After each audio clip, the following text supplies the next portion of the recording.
Hello, my dear child. It's Grandpa, settled here in my old rocking chair, the one that's heard all my stories and dreams. I've been thinking about you, about the paths you're walking, and I want to share something special today. There's one habit that changed everything for me. Turned my days from scattered to steady, my heart from restless to full. It's not fancy, but it's powerful. And I'm going to tell you how it came to be, with a few stories and some advice to help you find your own way. So, grab a cozy spot, maybe a warm drink, and let's talk just like family. Life has a way of pulling you in all directions, doesn't it? When I was younger, I felt like a leaf in the wind, always chasing something, never quite landing. I'd start my days rushed, end them tired, and wonder why I wasn't getting anywhere. I worked hard, sure, but I was spinning my wheels, letting time slip through my fingers. That all changed when I was about 25, newly married to your grandma. With a baby, your mom, on the way. Money was tight. My job at the mill was grueling, and I was carrying worries heavier than the sacks I hauled. One evening, I came home bone tired, snapped at your grandma over something small, like a burnt supper. She didn't snap back. She just looked at me, soft but firm, and said, "John, you're running yourself ragged. You need an anchor." I didn't know what she meant at first, but she handed me a little notebook, one she'd use for recipes, and said, "Write down what matters. Start there." I grumbled, thinking it was silly, but I was desperate for something to steady me. That night, I sat at our wobbly kitchen table and wrote 3 things.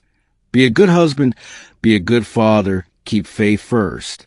It wasn't poetry, but it was true. That's when the habit began, the one that changed everything. Every morning, before the world woke up, I'd sit with that notebook, a cup of coffee, and a quiet moment. I'd write down what I wanted to do that day, not just tasks like fixing the fence or paying a bill, but how I wanted to live. Be patient with your grandma, laugh with a coworker, pray for strength. At night, I'd look back and see how I did. Some days, I'd smile at the good I'd done. Others, I'd wince at my shortcomings, but I'd write one thing to do better tomorrow. That habit, planning my day with purpose, checking in with myself, became my compass. It gave me clarity, kept me honest, and turned my scattered life into something I could build on. Let me tell you how it played out. A few months into this routine, I was at the mill dealing with a foreman who rode us hard. I used to let his barking get under my skin, come home grumpy, take it out on everyone. But one morning, I wrote in my notebook, "Stay calm today, no matter what." When the foreman started in, I took a breath, nodded, did my work. Didn't snap, didn't stew. That night, I wrote, kept my cool, felt stronger. Over time, that habit helped me handle tough days without losing myself. It wasn't just about work. It was about choosing who I wanted to be. Here's my first piece of advice. Start your own version of this habit. You don't need a fancy notebook. A scrap of paper, even your phone will do. Each morning, write down 3 things. One goal for the day, one way to be kind, and one thing to keep you grounded, like a prayer, a walk, or a deep breath. At night, look back. What went well? What didn't? Don't beat yourself up. Just note it and plan tomorrow. It's like planting a seed and tending it daily. You'll be amazed how it grows, giving you focus and confidence. Let me share another story from when your mom was little. She was about 6, always curious, always asking questions. I was still using my notebook, and one day, she saw me writing. "What's that, Daddy?" she asked. I showed her, explained how it helped me be a better man. She wanted to try, so we got her a little pad, and she'd scribble her own plans, help mommy, pet the dog, say thank you. One night, she showed me her page, proud as could be, with gave Billy my cookie written in wobbly letters. Billy was her friend who'd had a bad day. That habit, even for a child, taught her to live with purpose. It warmed my heart to see her learn early what took me years to find. Another tip: make your habit yours, but keep it simple. My notebook was about family, faith, and doing right, but yours might be different. Maybe you want to focus on school, health, or chasing a dream.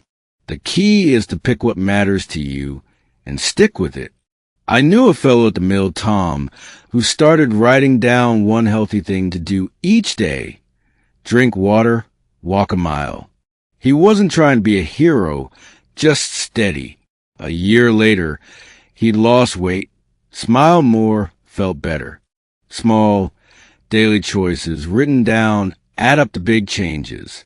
This habit also helped me through darker times. When your grandma got sick, years later, I felt like the ground was crumbling. I'd sit by her bed, heart heavy, unsure how to keep going. But every morning, I'd write, be there for her, listen, love her today. At night, I'd note the moments we shared, a laugh, a quiet prayer. It didn't take away the pain, but it gave me a way to hold on, to be the man she needed. That's what this habit does, child. It carries you through the storms by keeping your eyes on what's true. Here's more advice. Don't compare your progress to others. I used to look at my brother, who always seemed to have his life together. Good job, big plans. I'd feel small, like my little notebook wasn't enough. But one day, he saw me writing and said, wish I had something like that to keep me focused. Turns out, he felt scattered too. Your habit, your routine, is for you, not a race against anyone else. Let it fit your life, your heart, and it'll work wonders. Let me tell you one more story. From when I was older, retired, living alone after your grandma passed. I'd gotten sloppy with my habit, thinking I didn't need it anymore. Days blurred together, and I felt aimless, like I was just waiting for time to pass.